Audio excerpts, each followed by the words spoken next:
Hey guys, welcome back to Bombchu. The December monthly bundle is less than a day away, so I'll be hard at work on the review as soon as it launches. But I'm changing things up a little bit this month. Over the past several months, I've been trying to get the reviews out earlier and earlier, hitting my personal record last month by getting it out the same day as the bundle. However, looking back at that review, it's clear I cut a lot of corners to get it out when I did, so I will no longer be trying to rush it out. It's done when it's done. What does this mean for you guys? Well, as always, when a bundle comes out, I make sure to keep that weekend free so I can work on it without distraction, unless there's something major going on in my real life, like being there for my buddy to get married earlier this year.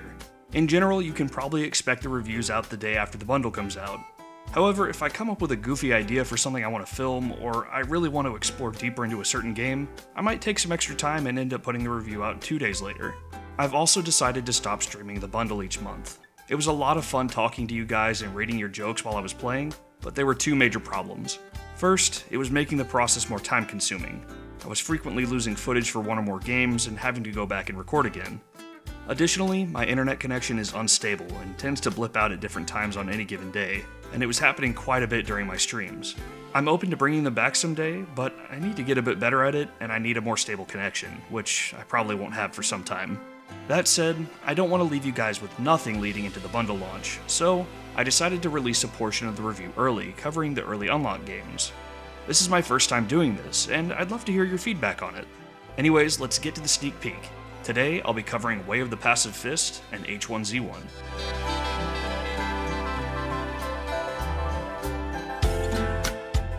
This month's Humble exclusive is Way of the Passive Fist, a side-scrolling don't-beat-em-up game. Yes, you heard me correctly. Being passive, you tire your enemies out by parrying their hits and dodging their grabs. Once they're exhausted, you can push them over to defeat them. Successfully parry and dodge enough times in a row, and you'll be able to do a single punch, which does very heavy damage. Enemies, of course, have different attack patterns you have to adapt to, but they also have tells to help you figure out when you should do one thing or another. When dealing with multiple enemies, they'll jump in and out of combat with you as they swap places, forcing you to stay on your toes. By far my favorite enemy so far is this girl who throws knives at you. You perform a dodge to grab the knife out of the air and throw it back at her. Levels are divided up by scenes, with each scene grading your performance and granting experience. Leveling up gives you new powers and abilities, like being able to dash.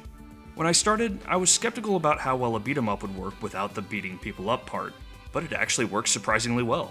I'd definitely be willing to play this one again.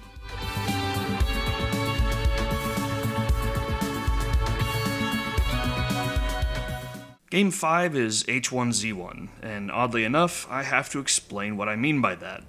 H1Z1 started almost 3 years ago as a game similar to DayZ, where you have to scavenge and team up with others to survive the environment, beasts, zombies, and often, other human players.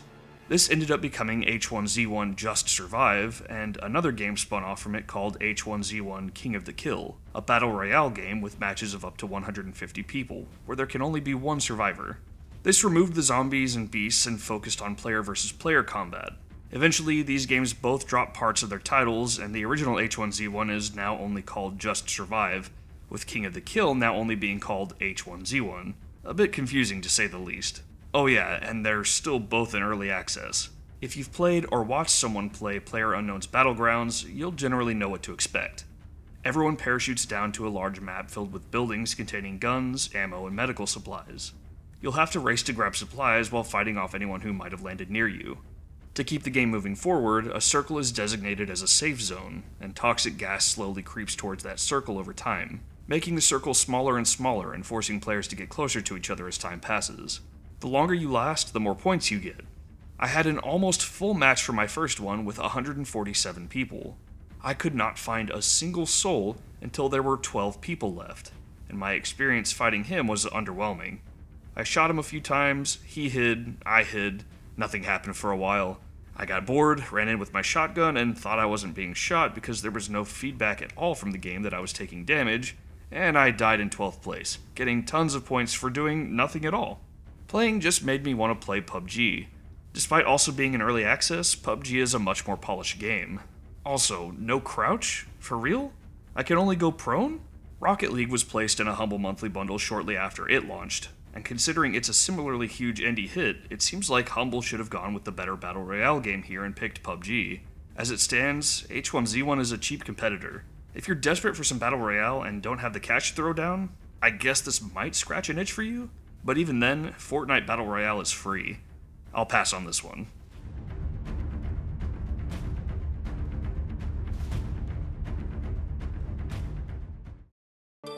Thank you guys so much for watching, and I'll see you in the next few days with the full review.